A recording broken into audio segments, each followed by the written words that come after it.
Syekh Abdul Rauf As-Singkil nama aslinya adalah Abdul Rauf Al-Mansuri yang lahir di kota Singkil. Beliau adalah orang pertama kali yang mengembangkan tarekat Syatariyah di Indonesia. Sekitar tahun 1640, beliau berangkat ke tanah Arab untuk mempelajari ilmu-ilmu keislaman. Abdul Rauf As-Singkil pernah bermukim di Mekah dan Madinah. Ia mempelajari tarekat Syatariyah dari gurunya yang bernama Ahmad Kusasi dan Ibrahim Al-Qurani. Kemudian, Abdul Rauf As-Singkil pernah menjadi mufti Kerajaan Aceh ketika diperintah oleh Sultanah Safiyatuddin Tajul Alam. Abdul Rauf As-Singkil memiliki sekitar 21 karya dalam bentuk kitab-kitab tafsir. Ada hadis, fikih, dan tawasuf. Kitab tafsir yang berjudul Turjuman Al-Mustafid, terjemahan pemberi faedah, yakni merupakan kitab tafsir pertama yang dihasilkan di Indonesia. Umdat Al-Muhtajin, yaitu karya terpenting yang ditulis oleh Abdul Rauf As-Singkil. Buku ini terdiri dari 7 bab yang membuat tentang zikir, sifat Allah dan Rasulnya, serta asal-usul ajaran mistik.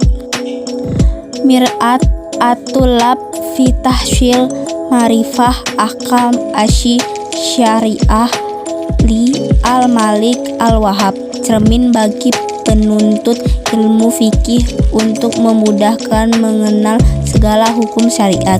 Kitab ini membuat berbagai masalah mazhab Syafi'i yang merupakan panduan bagi para qadhi. Abdul Rauf As-Singkil meninggal di Aceh.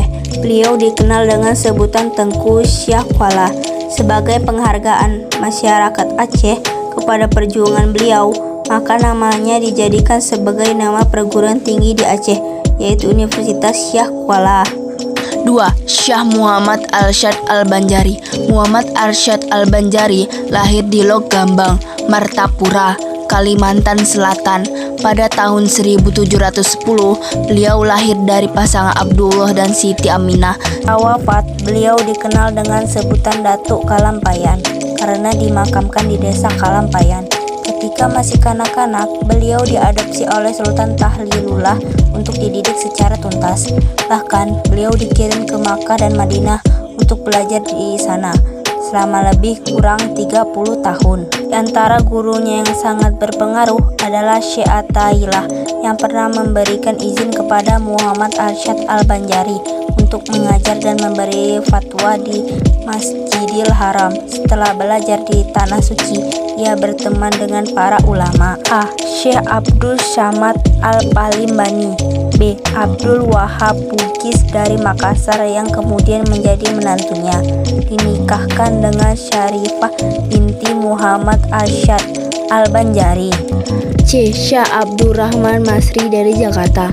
Langkah pertama yang dilakukan Syekh Muhammad Arsyad Al-Banjari sekembalinya dari belajar di Tanah Suci adalah membina kader-kader ulama. Ia meminta kepada Sultan Tamjidillah sebidang tanah untuk dijadikan sebagai pusat pendidikan.